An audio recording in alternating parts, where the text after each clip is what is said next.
All right, giving you a handout on what fascism is and the rise of fascism. And now I'm going to go through that point by point.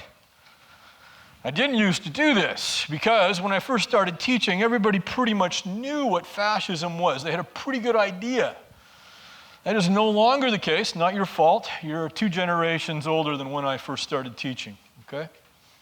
So, and then the second reason is that the word fascism in our modern or contemporary political milieu that we find ourselves in is used all the time, okay? It's used all the time, usually by those on the radical left who accuse somebody they disagree with on the right, or more conservative anyway, of being a racist. And this, of course, may or may not be accurate. It may or may not be an exaggeration, but it is absolutely true that the term is used without much concern for what it really means, okay? Oftentimes it's used as a synonym for racism. But you can be a racist and not be a fascist. On the other hand, you cannot be a fascist and not be a racist. It's part of the definition. But we have all kinds of racists in this country who are not fascists, who are small government racists, okay? States' rights racists. That's traditional American racism, especially in the South. We don't have nearly the racism we used to have, but we still have some. We probably always will, because Americans, as long as they're free to think what they want, are going to think what they want, right? Okay, we have some communists as well. They're free to think that if they want to. So what is fascism? It is a dictatorship, a one-party state. And there's usually a charismatic leader at the top of this one-party state. The prime example in history is who? Adolf Hitler in Nazi Germany, okay? You don't have to have a charismatic leader, but there usually is a charismatic leader of a one-party state. So there's no other party that's legal in Germany besides the Nazi Party. Number 2, the activity of this state. What does this state do? It directs, key phrase now, privately owned business to establish production levels, prices, wages, with the goal that that will result in prosperity. What's the key phrase there? Why is this not communism? Privately owned business. The people who owned Mercedes and Krups, et cetera, still owned it, okay? It's privately owned. In a communist state, no business is privately owned. They're all government owned. This is why fascists and communists hate each other, okay? This is why the Nazis went to war with the Soviet Union. One was communist, one was fascist, Nazi.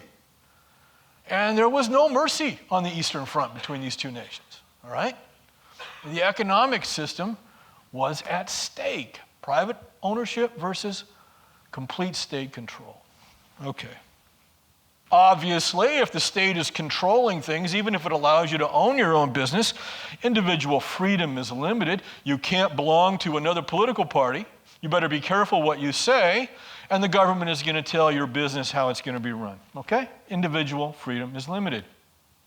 And in a communist state, individual freedom is virtually non-existent. That's the word I would use. Okay? Non-existent. Number 4. In a Nazi state, there is a large social welfare system. It is a welfare state. It's designed, this large social welfare system is designed to keep the workers, the vast majority of the people, content, happy, willing to support the Nazi regime. The term Nazi is an acronym for National Socialism. National Socialism, okay? So you would think that logically on our continuum of politics, you'd have communism on the far left, you'd have laissez-faire capitalism on the far right, and where would National Socialism go? Far right? That's usually where it's placed over here, but does it really fit far right? Well, there's the socialist aspect that puts it pretty far left, doesn't it? Okay, state control, social welfare systems, and so forth. It's pretty close to the communists in that regard. Okay, let's just be aware of that. And I'm not going to suggest that we shouldn't put it on the far right. That's usually where it is in our political discourse and so forth. I want you to understand that so you can make sense of articles and so forth, okay? Books and such. Most importantly, the base of a fascist state is its racism. Adolf Hitler is an extreme racist, and he's not just using racism to advance his political agenda. He truly believes this stuff, okay? A fascist nation believes itself racially superior to all other nations. In Nazi Germany, they called that pure German stock, you know, the tall, blonde, blue-eyed German, the master race, right? That's the master race. And all the other races are in a hierarchy down to the very bottom, which was inhabited by who as far as the Germans were concerned? The Jews, the Juden, right? Okay. But all of us, the Irish are not as good as the master race. The Anglo-Saxon peoples are almost as good. They're white, right? Okay. But it's not so much race based on color as it is the Jews, which oftentimes white, at the very bottom. But their interpretation of life is racist, okay? And the fact that in Nazi Germany, the master race is in control now, that then rationalizes or justifies an aggressive foreign policy. So a fascist state is aggressive militarily. It is going to invade its lesser neighbors and take them over. And wherever those people are on the racial hierarchy, the French are pretty close, and so the occupation of France by the Germans, by German standards now, was, I don't want to use the term humane, but it's not as oppressive as it was in states where the Germans saw these people as lesser people than the French were, okay? You wouldn't have wanted to have been in France during the German occupation, but still less would you want to have been in Poland, all right? You see. So it's all hierarchical. The fascist state's racist ideology is used to justify an aggressive foreign policy that creates an empire featuring foreign nations serving the interests of the master state, okay? And those other nations will essentially be enslaved to the fatherland, as the Germans called Germany. Questions? All right. So unless somebody fit that description fairly well, it doesn't have to be perfect, but unless they fit that description fairly well, they're not a Nazi, okay? They're not a fascist. They may be all kinds of things. They may, in fact, be a racist, see. But this is a fairly extensive definition. Are there Nazis? Are there fascists in America? Yes, we wouldn't have any trouble finding websites and pictures of neo-Nazis, people who claim to be Nazis, fascists, who hold this ideology.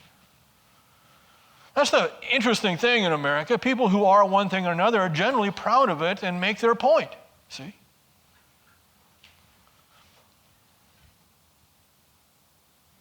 If it were me, when I disagreed with somebody politically, I would try to be very sure that I was being accurate, all right?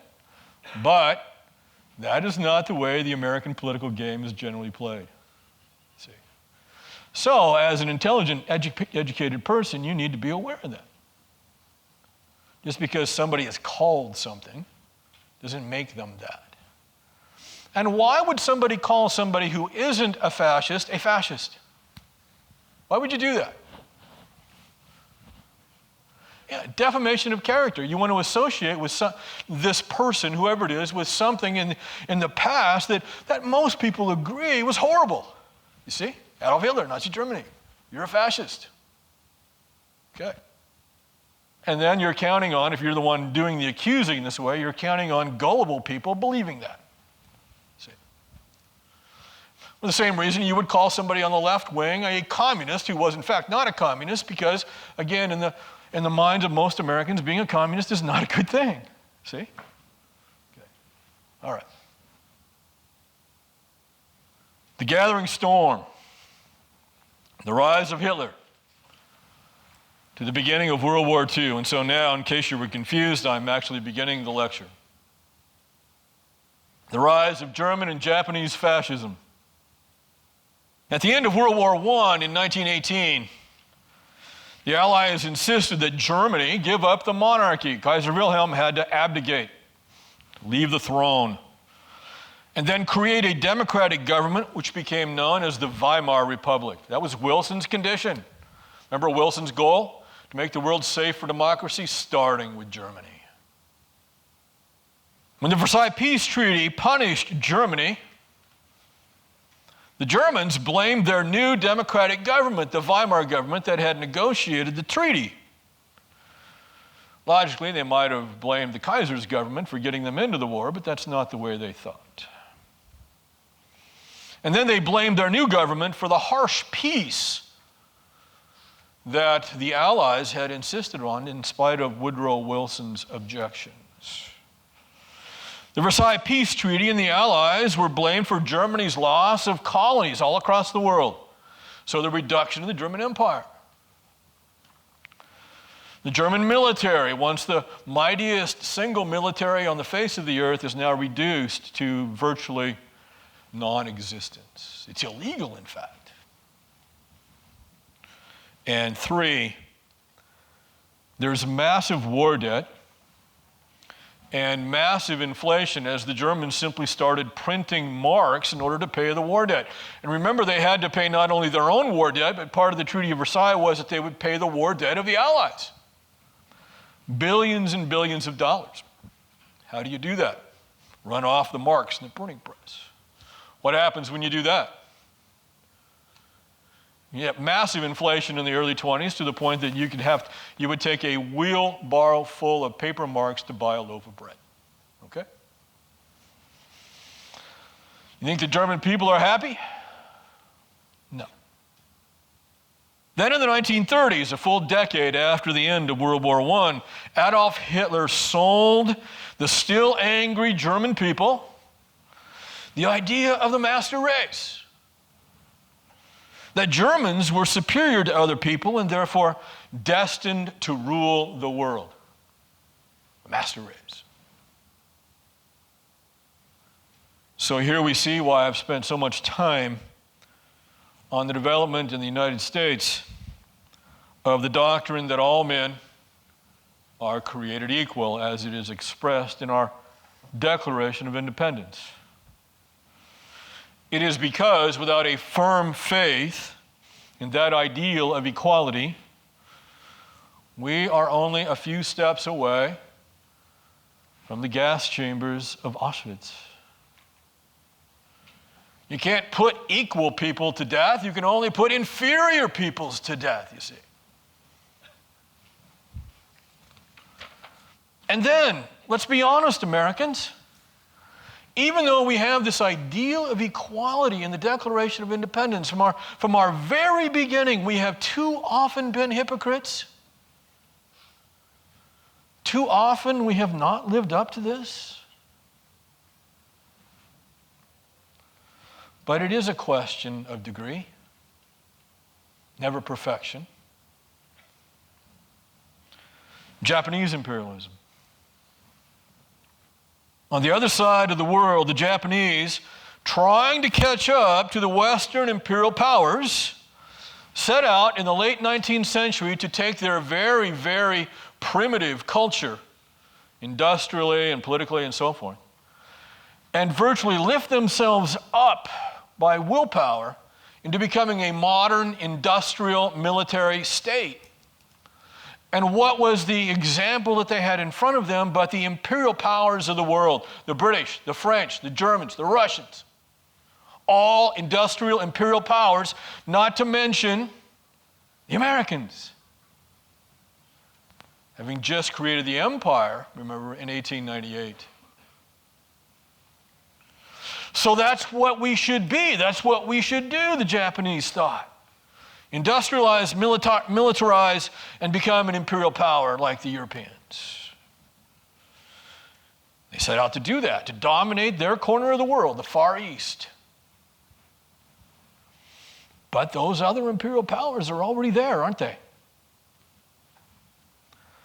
For Japan to compete with the West and dominate the East, the Japanese believed that a supply of natural resources like iron and oil had to be in their direct political military control. That it wasn't enough to trade for these things, because trade can always be cut off, even as a weapon of war. You had to control it yourself so you could rely on it. That was the whole point of empire, folks. Control. And unfortunately for the Japanese, their home islands don't have much in the way of these kinds of industrial resources, iron, oil, etc. They lie outside the boundaries of Japan proper. And so the Japanese now set out on a course of military expansion in the late 19th century, the early 20th century, that would eventually see them rise to become the great empire of the Far East. And this expansion ran directly counter to the American foreign policy in the Far East, known as the open door. After the United States took the Philippines in the Spanish-American War of 1898 and put down an insurrection there by the Filipinos over the next 2 or 3 years, in that period of time, we announced our policy for the Far East. It's called the open door. What does the open door stand for? It stands for China's independence as a nation state. So the Europeans intended for China to divide it all up and control it, what they had done in Africa in the late 19th century. And the Americans have a deeper interest in China than they did in Africa, and so the Americans are saying, oh, hold it, wait a minute, our policy is going to be to let China be China. So, sovereignty of the Chinese against the empires, not just the Japanese empire, but the European empires as well, and even for Americans. Let the Chinese govern themselves. And secondly, open trade. The open door, it means open trade. That all nations would be able to trade with the Chinese. The Chinese could essentially decide what nations they wanted to trade with, who's offering the best prices and so forth. Free trade, open door. That's what the Americans are standing for. This sounds fairly altruistic, fairly moral, doesn't it? Let the Chinese decide. What else could you ask for? It hardly sounds imperial. But you should also understand that the Americans firmly believe that under the open door system, their traders, their merchants, their corporations would win the lion's share of that trade. Okay? We're closer, West Coast and so forth. Plus, we are the rising industrial power. So there was some self-interest in this. But it's improper to ignore the altruism or the moral qualities of allowing the Chinese to govern their own affairs. That is really there as well. Okay? So there's both sides to that issue. But that's the American policy in the Far East, the open door. The road to war in Europe. In the midst of the Depression, early in the 1930s, Hitler and his Nazi party became very popular in Germany. In addition to blaming the Allies for Germany's financial troubles, they also blamed the Jews in their midst. Germany is an economic wreck because of the Jews. Well, how did that make any sense? The Jews made an easy target, primarily because they were often involved in banking. Jewish families dominated banking in Europe, oftentimes. It seemed plausible to the simplistic and the hopeful for a simplistic solution that getting rid of the Jews and getting them out of banking would allow Germany then to rise again to be the preeminent nation in the world. And I would be remiss if I did not say that Adolf Hitler was counting on 500 years of anti-Semitism in Germany ever since the Reformation and Martin Luther. Okay? Martin Luther was very much anti-Semitic, so there's that tradition in Germany. So, in 1933, Hitler, riding this wave of fear and hate, was elected Chancellor of Germany, the leader of Germany. Yes, he's democratically elected. But within a year, he has become the dictator of Germany, and democracy is dead. Der Führer is German for simply the leader, okay? Der Führer. And in history now, even though Der Führer is not specific, it refers to Adolf Hitler. He is Der Führer, okay? So he's dictator in 1934. The Germans were willing to accept this, as Hitler seemed to provide a way back to prosperity. His programs worked, folks. Say what you will about Nazi Germany, but Nazi Germany is the first industrial state to come out of the Great Depression.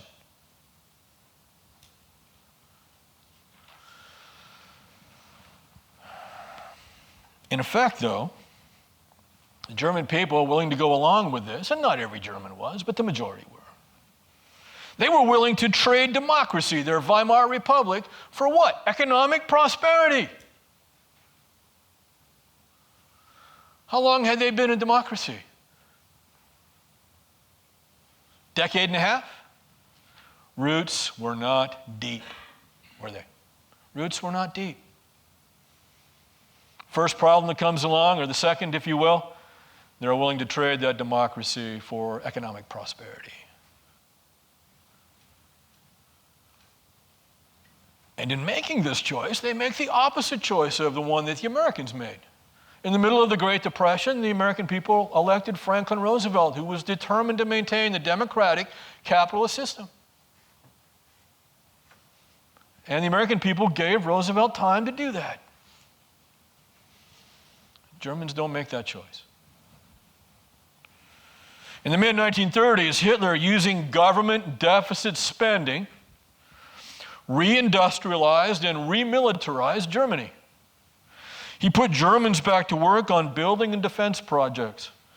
The military building was secret at first because it was a violation of the Treaty of Versailles. And so the German people built the great Autobahn system in Germany in the 1930s, the freeways. They also built the magnificent buildings for the 1936 Berlin Olympics, again, putting people back to work. Hitler was very popular in Germany. By 1938, Hitler was obviously a military threat. In that year, he negotiated the partition of Czechoslovakia. Czechoslovakia was a new state coming out of the Treaty of Versailles. And you can see by the map that the Czechoslovakians were unlucky because they were right next door to Nazi Germany. They're further unlucky because part of Czechoslovakia was German-speaking. Specifically the part that was closest to Germany. The people there spoke German. And so now Adolf Hitler begins to argue that that part of Czechoslovakia should be part of Germany. They're German people. They speak German. That part of Czechoslovakia was known as the Sudetenland.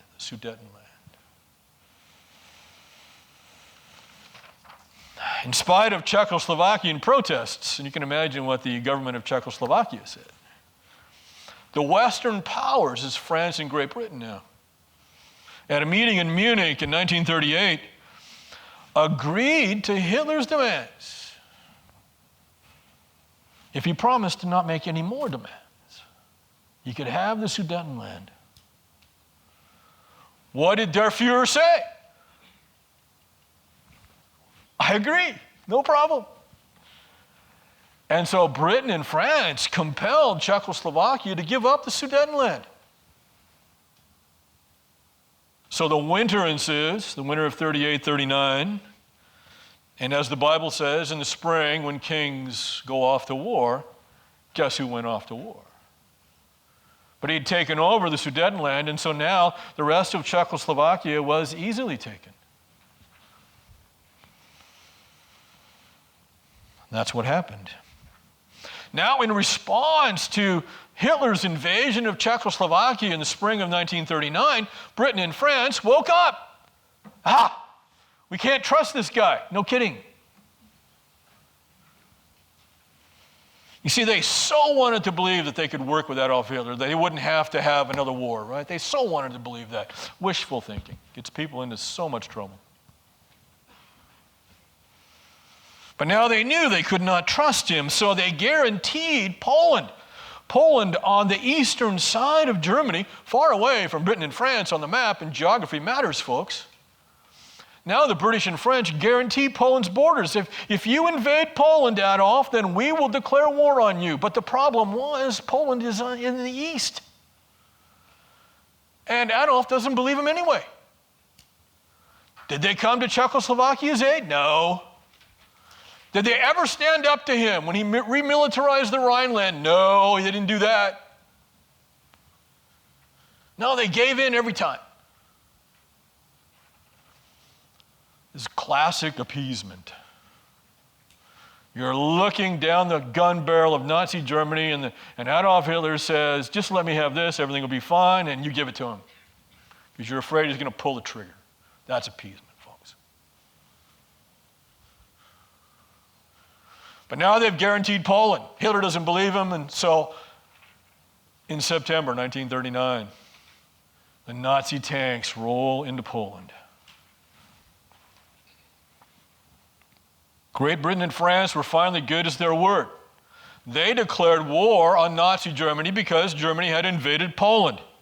Again, September 1st, 1939. Still to this day, it would be great if all Americans, in fact, most people in the Western world anyway, understood September 1st, 1939. That should bring up an immediate memory. That is the date that the Second World War began in Europe. And why? Germany invaded Poland. Great Britain and France, as I said, they now declared war on Germany, but what can they do? How can they help the Poles? They can't. They can't get there to help them. What about the American response?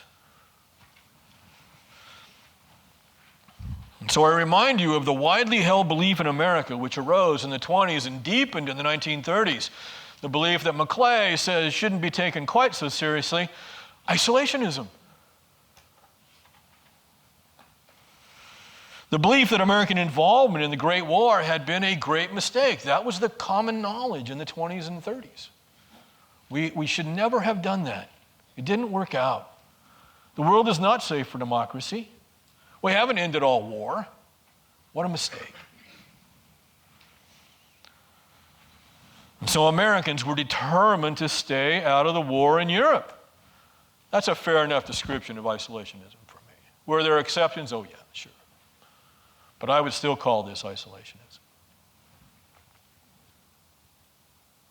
Facing the rising sun.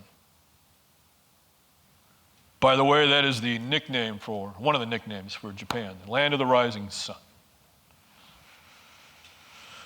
On the other side of the world, the Japanese were no less ambitious, no less ruthless, and no less determined to control their corner of the globe than the Germans were in Europe. Don't give the Japanese a pass here. Oh, they're not as bad as the Germans. They're pretty bad, as I'll explain over the next few days. They were, however, less capable than the Germans. All right? Germany is by far more industrially and militarily and scientifically capable than the Japanese. Nevertheless, Japanese expansion in the Far East contradicted the American policy, the open door policy. And this is going to lead to conflict between the United States and Japan. We have a vision for the Pacific, the open door policy, which I've already explained. The Japanese have a vision for the Pacific, that is, a Japanese empire. The definition of that empire is closed door. We control it all. We control it in our interests.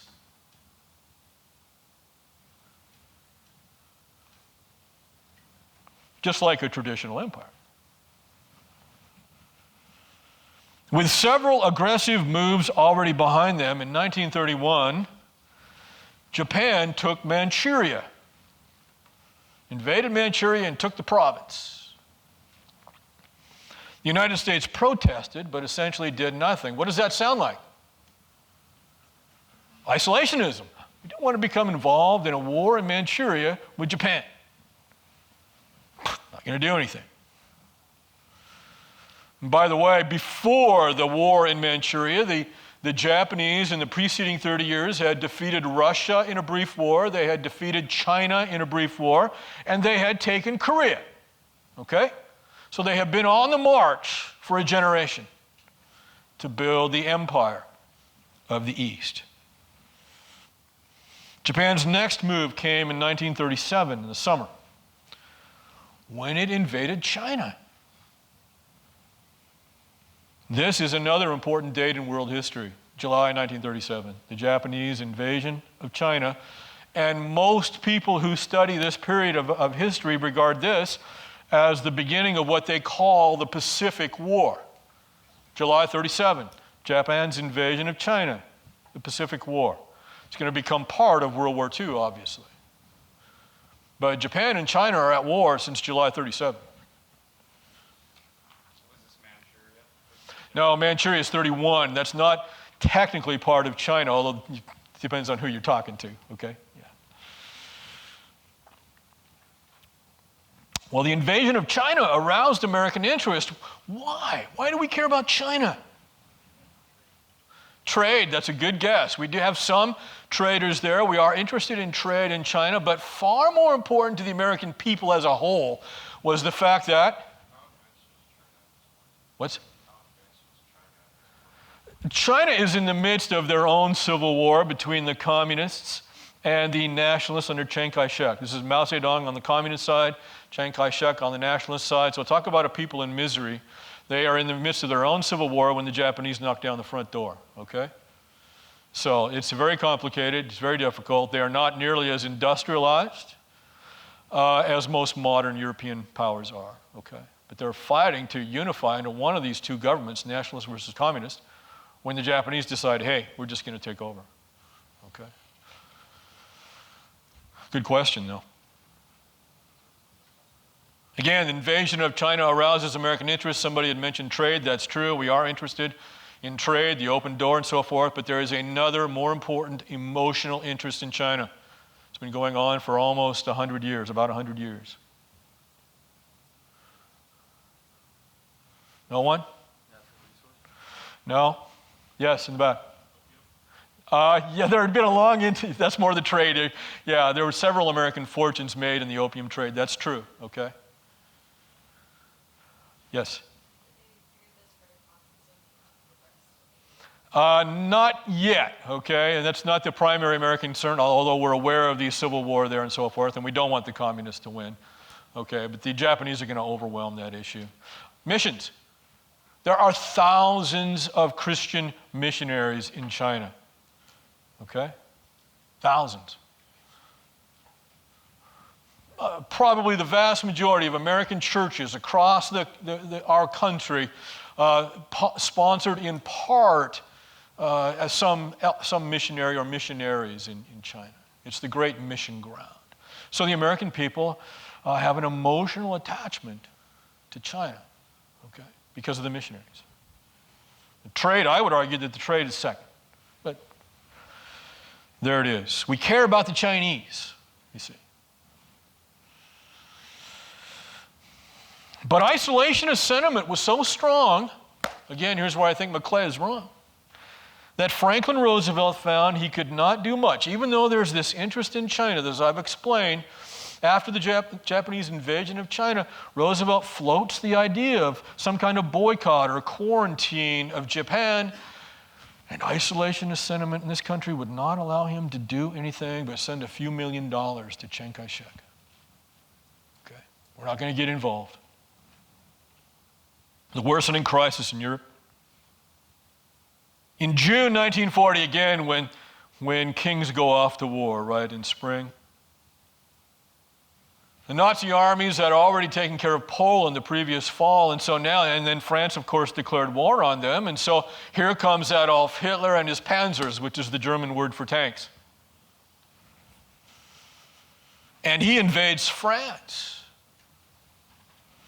And the whole world thought, oh, here's World War I all over again. And the trenches and the stalemate and so forth. No, no, no, no, no. Tanks were just becoming part of military technology at the end of World War I. But now they are a full-fledged force, and the Germans are masters of the tank. And the tanks run roughshod over trenches and formal fortresses and so forth. This is blitzkrieg, lightning war, German word, as the tanks and armored infantry roll over the countryside. And so the Nazi armies crushed France in a matter of weeks. You see, the French were ready to fight World War I. And the Germans were ready to fight World War II. This is the famous effort on the part of the British to get their forces out of France. They'd been trying to help the French. But now the Germans have smashed through and surrounded the British forces at Dunkirk. And it's nothing short of a miracle that the British were able to get 300,000 men off those beaches back to England to fight another day. But the French are done. They're defeated. The world is stunned. What happened to that great French army? It got hammered by blitzkrieg, by the panzers. In July 1940, just after the fall of France, the Japanese signed the Tripartite Pact. Three. I love it when things are named appropriately. 3 nations, the Axis powers. That would be Germany, Japan, and who has joined the Axis powers here? Yeah, the Italians, under Benito Mussolini, another fascist state. Adolf Hitler admired and looked up to Benito Mussolini. But Italy is nowhere near as powerful as Germany. The Tripartite Pact was an agreement between these 3 powers directed at the United States. That if the United States were to attack any one of the 3 powers, the other 2 powers would declare war on the United States. It says basically, stay home, stay isolationist, stay out of it. Well, what's the danger if the United States does that? Just bury our head in the sand. That the world goes fascist and then combines against us because we're all that's left. You know what Adolf Hitler thought of the American people?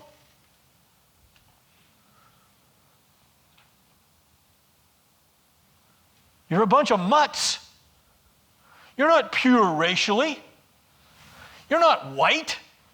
Not the way the Aryans are white. You're a bunch of cross-bred mutts. Okay? And that's kind language. No, none of us are pure. You see? So we're way down on the racial scale. You going to leave us alone just because we're across an ocean? There's a great series on Amazon called The Man in the High Castle. Anybody seen this?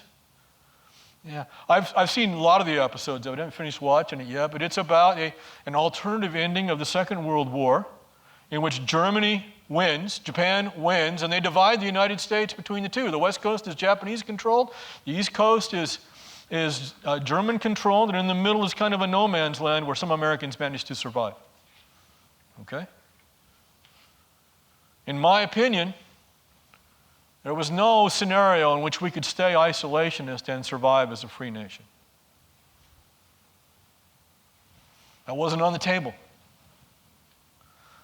Not because of us, but because of who Adolf Hitler was.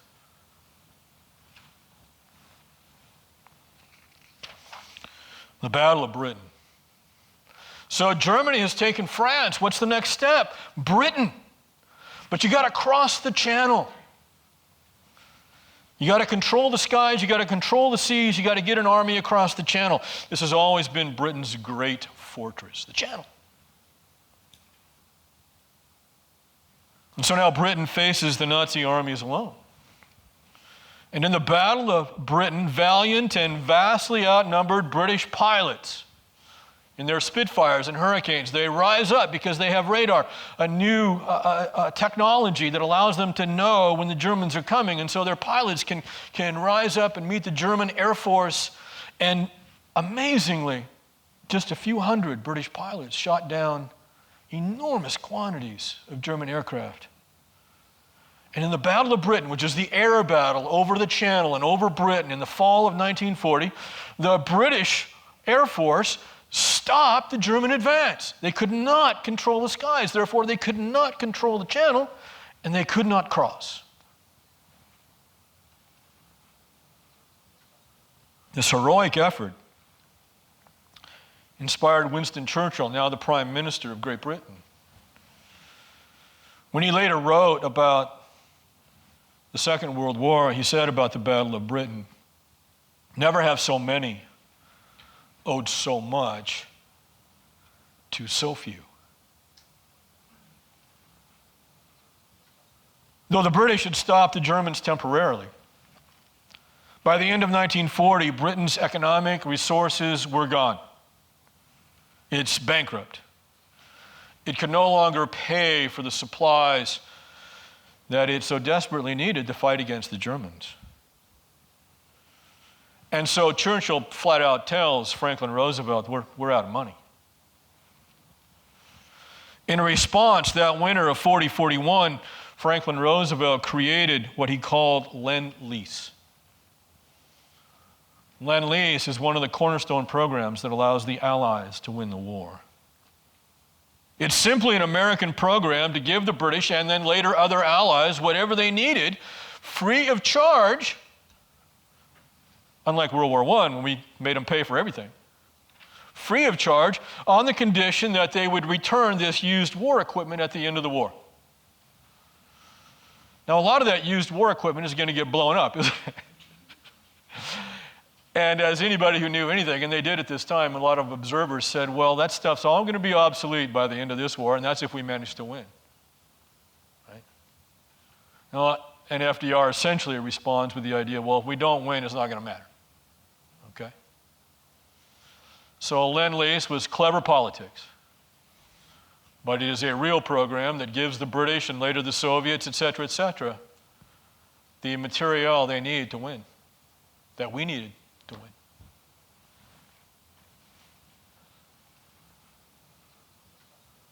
So that's Lend-Lease, one of the most important programs in American history. But the problem with Lend-Lease is that now we are actively giving military aid to other nations. Is that a neutral act? Yeah, is Adolf Hitler going to look on that with, oh, it doesn't really matter? No. That is not a neutral act. It's an act of war. In June 1941, Germany made its first great mistake of the war. So they're not able to take out the British. What then? Adolf Hitler had always intended to turn east and invade the Soviet Union. And so the first great mistake of the war is when he does this. He invaded his former ally, and he brought the Russians into the war with their millions and millions and millions of soldiers. And then there's the vast open spaces of the Soviet Union. You've got to cover that space. You've got to control that space.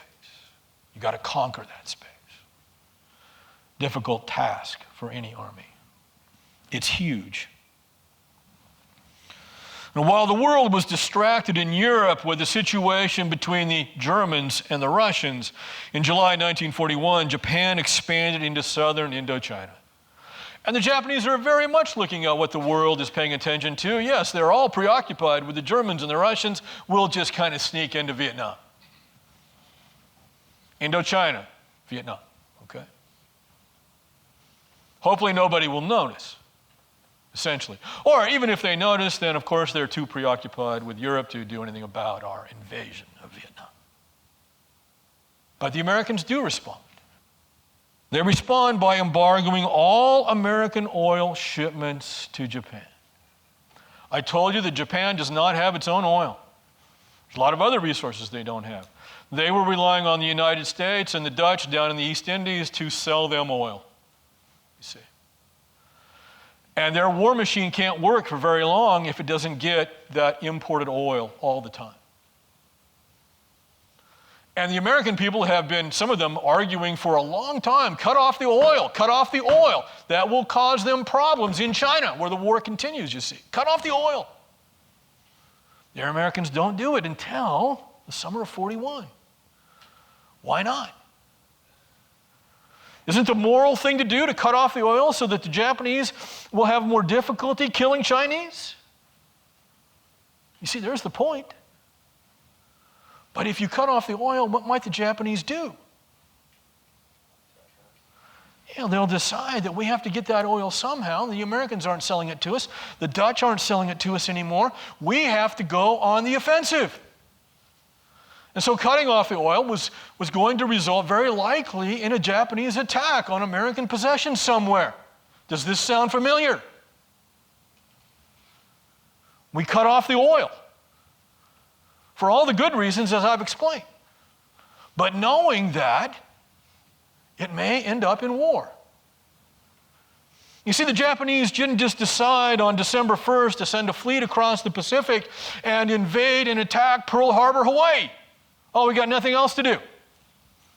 Let's take a week and go have some fun with the Americans. No, there's a long history here. Competing visions for the world, open door. Yes, competing empires in a sense. But one empire has a vision that works for most people, with exceptions. And the other empire is going to make slaves of most people.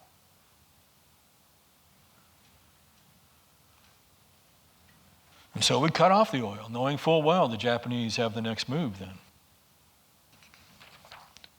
In August 1941, Winston Churchill met with FDR to discuss what Allied war goals or plans might be if the United States became involved in the war in Europe. In his meeting with Churchill, Franklin Roosevelt was determined to avoid the mistakes that Wilson had made in World War I.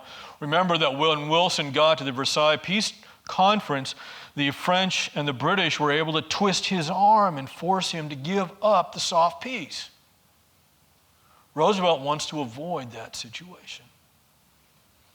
So he is going to get the Prime Minister, Winston Churchill, on paper saying, this is what we're fighting for. This is the agreement before the Americans ever fire a shot in anger.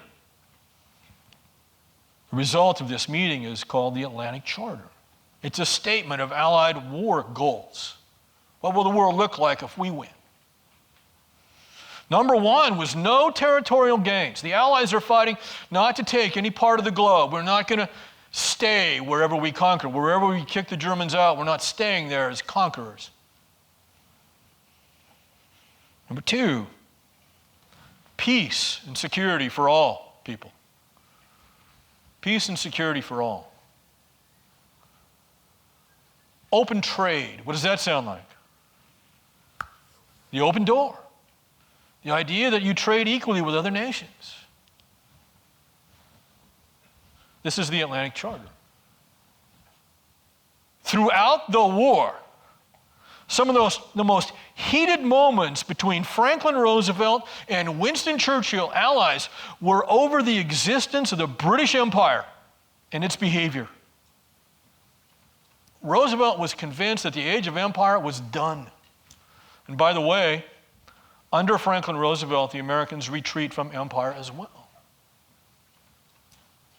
More about that a little bit later. But I don't think there's ever been an American president who was more opposed to empire than Franklin Roosevelt. So the Atlantic Charter bound the British to fight for American ideals. The ideals of Woodrow Wilson. peace and democracy. Calm before the storm. In the fall of 1941, the United States feared that war with Japan was imminent. We'd cut off the oil.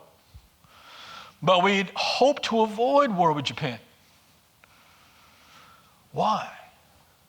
Because war with Germany was surely coming. No one wants to fight a two-front war, a two-nation war, if they can avoid that. It's insanity. Why was war with Germany surely coming? Because now, in the fall of 1941, the United States is supplying the British with free goods for the war. And in the fall of 1941, we are also escorting, using the United States Navy to protect those ships. Why should we be giving them free goods if on the way across the Atlantic, German U-boats sink those ships and they go to the bottom of the Atlantic? Is that just stupid? We've got to make sure, we've got to do everything we can to make sure that those supplies get to the British. And so now, in the fall of 41, again, the United States Navy begins to perform that function. At some point, a German U-boat is going to torpedo an American warship. And that might cause war. So we believe that war with Germany is just a matter of time. So keep the Japanese at bay. Let's try to find some way to avoid war with Japan. For their part, the Japanese grew desperate to replace the oil supplies that we were now denying them. Consequently, both parties, Japan and the United States, sought a compromise that would avert war. Intense negotiations took place between Japan and the United States in November of 1941. But after these negotiations were finished, it was clear that the Japanese position in regard to China, where they had been fighting since 1937, that it was defiant. They demanded a free hand in China. Let us settle the Chinese question on our terms. No interference from the United States. That's part of their negotiating position. They won't change their minds. In addition, our friends, Great Britain and China, implored us not to give in to Japan. Well, obviously, the Chinese don't want us to give in to Japan. That would mean to cut them loose and let Japan have China, right? That's pretty obvious. But the British have their interests in the Far East as well, and to give in to the Japanese means the sacrifice of British interests out in the Far East as well. So they're telling us, don't give in, don't do it. And so now the U.S. responds to the Japanese in the only way they really could. So our position is withdraw from China. Withdraw from Indochina, which is again Vietnam. Withdraw from China, especially withdraw from Indochina, and we will resume oil shipments. We'll go back to the way it was before 1937. They could have kept all their gains up to that point and avoid a war with the United States. Just withdraw from China and Indochina. Essentially go back to 1937.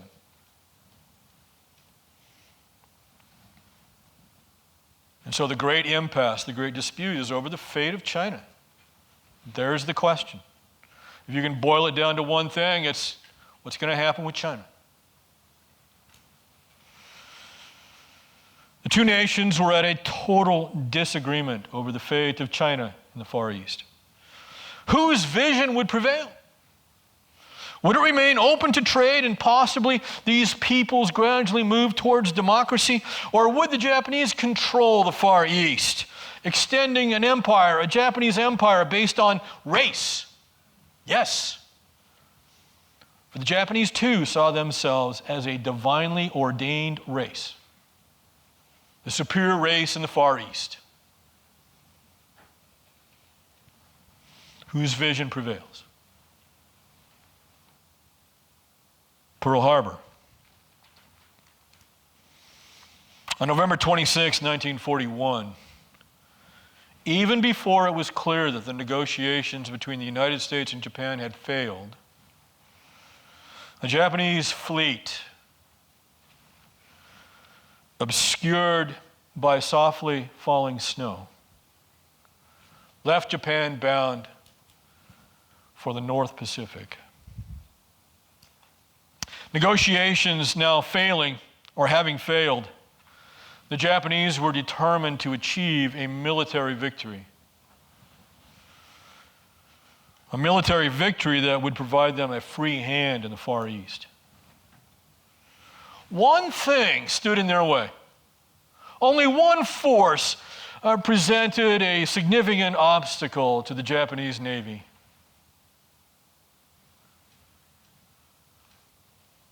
It was the American fleet anchored at Pearl Harbor. The two nations, not surprisingly, viewed the American fleet at Pearl Harbor very, very differently. And this is why the Americans were not ready on the morning of December 7th, 1941. You see, to the Americans, the fleet at Pearl Harbor was a deterrent. It was a force that said to the Japanese, you better behave. And that's precisely why I was in Pearl Harbor instead of San Diego, its normal home base. It's the force that makes Hawaii safe and the Pacific still an American lake. But that's not the way the Japanese saw it. To the Japanese, the American fleet at Pearl Harbor was the reason that Hawaii, Pearl Harbor, was the target. Take out the American fleet at Pearl Harbor, and you can go, the Japanese Navy can go wherever they want to go. The Pacific is theirs.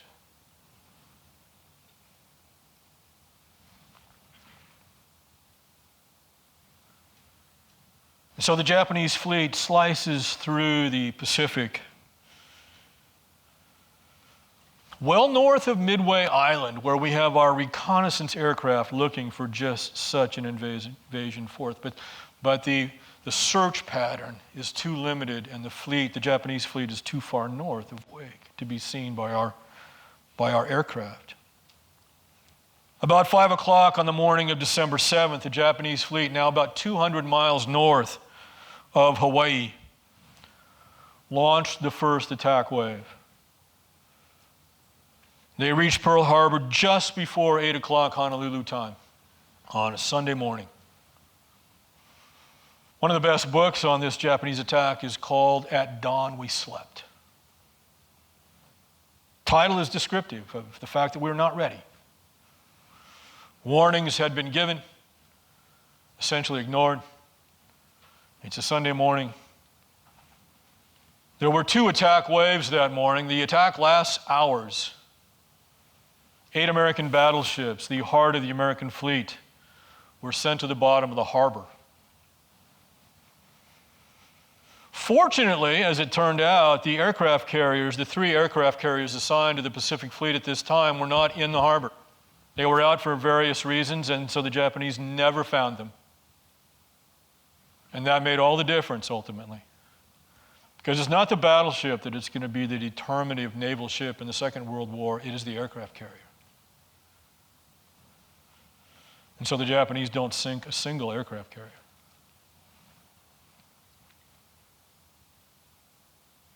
Over 2,400 American sailors and servicemen and civilians died in the Japanese attack on Pearl Harbor. The next day, December 8th, 1941, President Franklin Delano Roosevelt described the Japanese attack on Pearl Harbor as a day that will live in infamy. And he asked Congress to declare war on the Japanese Empire. But what about the real problem? As bad now as it appeared, the situation with Japan, it's dire. Roosevelt and his chief advisors are still convinced that the real problem is not Japan, it is Nazi Germany, a vastly more powerful force. How do you get the American people who have just been bushwhacked by Japan to focus on Germany? Fortunately, Adolf Hitler, in the second great mistake of the war, solved that problem for Franklin Roosevelt by declaring war on the United States just a couple days after Pearl Harbor. And so now the Americans are going to focus on Germany while they deal with Japan gradually. The idea is defeat Germany and then take care of Japan. Questions? Yes? Yes, Japan actually declares war. It was the Japanese intention to declare war just minutes before the attack on Pearl Harbor. But they had a real difficult time translating and decoding the war message and so forth, so it's not delivered until after the attack. They delivered that statement of declaration of war to Secretary of State Cordell Hull, but it was late. Yeah. I just want to clarify. So in the negotiations with Japan, America was not willing to give in to any of the demands. Right, the United States is not going to give in on China, okay? It's just that simple. The Japanese want a free hand in China. They're going to control China. They'll win the war eventually if they're left to do that. And the United States will not give them that free hand in China. We're talking about the lives of millions and millions of people. Okay? And the Japanese are absolutely brutal in China. Yeah. These are, as far as the Japanese are concerned, these are inferior people, the Chinese. Okay? And they're treated that way. Anybody else? Any other questions? Yes?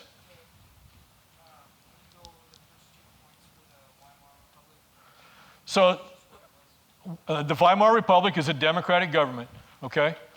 It's a democratic government because Woodrow Wilson had insisted that the Germans give up the monarchy, that is the king, okay, Kaiser Wilhelm, and move to democracy. So they do. They want the best deal they can get at Versailles. So it's a democratic government, okay? Yeah. Is that all you need? Okay, good. Anybody else? All right, God bless you all. See you later.